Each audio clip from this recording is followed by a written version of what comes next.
জীবনের কোনো ক্ষেত্রে হতাশ হওয়ার কোনো সুযোগ নাই। আজকে পারিবারিক ভাঙন বলেন, ব্যক্তি পর্যায়ের আত্মিক ধ্বংসই বলেন, সমাজের বিপর্যয় বলেন, যাই বলেন, পিছনে একটা বড় কারণ আছে। সেটা হলো আল্লাহ থেকে দূরে থাকা মানুষ, আল্লাহ থেকে হতাশ হয়ে যাওয়া। আর এই কাজটা শয়তান করিয়েছে মানুষকে আল্লাহ থেকে দূরে সরানোর জন্য।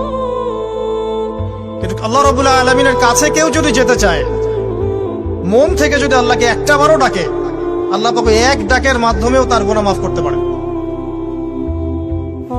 দুজন ব্যক্তির ঘটনা পড়লাম। একজন ব্যক্তি প্রচন্ড রকম আবেদ, প্রচুর ইবাদত করে। আপনারা জানেন ইবলিসও কিন্তু আবেদ ছিল, ইবলিস কিন্তু প্রচুর ইবাদত করেছে। এখন ওই ব্যক্তির একজন বন্ধু ছিল, এটা বানু ইসরাঈলের ঘটনা। তো সেই বন্ধু পাপী ছিল, বিভিন্ন কবিরা গুনাহ করত।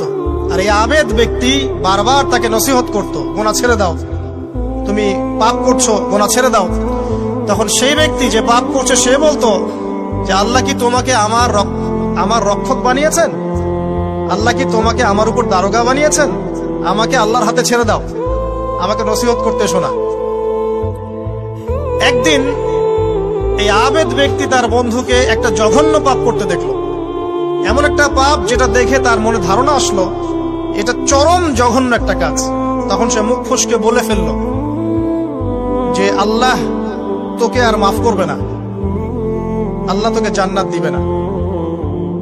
আল্লাহ রাব্বুল আলামিন মালাকুল মউতকে এই দুজনের কাছে পাঠালেন, দুজনের রূহকে কবজ করা হলো। এবার আল্লাহ পাক তার সামনে তাদেরকে উপস্থাপন করে বললেন যে তোমাকে আমার রহমত সম্পর্কে কে গ্যারান্টি দিয়েছে যে আমি কাউকে রহমত করব কি করব না? যাও, আমি তোমাকে জাহান্নামে পাঠালাম, ওই ব্যক্তি যে আমার রহমত প্রত্যাশা করেছে আমি তাকে জান্নাত দিয়ে দিলাম। দেখুন, এই হাদিসটা শুনলে মনে হয় বাহ্যিক হয়তো বা মুখের একটা কথার কারণেই সে জাহান্নামে চলে গেল। আসলে বিষয়টা এমন নয়। বিষয়টা আমি আপনাকে বোঝাচ্ছি। বিষয়টা হচ্ছে ইবলিসের মতো। ইবলিস কিন্তু শুধু মন থেকেই বলেনি যে খলাকতানি মিন নার ওয়া খলাকতাহু মিন তিন, আমি কেন তাকে সিজদা করব আদমকে? আদম তো মাটির তৈরি আর আমি তো আগুনের তৈরি। এটা ইবলিসের শুধু মৌখিক স্টেটমেন্ট ছিল না, কারণ কি ছিল? আবা ওয়াস্তাকবারা, সে উদ্ধত হয়েছিল, অহংকার প্রদর্শন করেছিল। ভিতর থেকে ইন্টারনালি সে অহংকারী ছিল, সে আন্ডার এস্টিমেট করে কথাটা বলেছে, শুধু মৌখিক ভাবে বলে নাই। কিন্তু ঠিক এই ব্যক্তির ঘটনা এমনই, সে মন থেকে অহংকারী হয়ে উঠেছিল, যদিও বা সে আবেদ ছিল। এখানে আমরা যারা প্র্যাকটিসিং মুসলিম হওয়ার চেষ্টা করছি, আমাদের জন্য এখানে নিদর্শন আছে। 5 ওয়াক্ত নামাজ পড়েই ভেবে বসবেন না যে অনেক কিছু করে ফেলছি। এক চিল্লা দিয়ে মনে করে ফেলবেন না যে দিনের জন্য অনেক কিছু করে ফেলছি।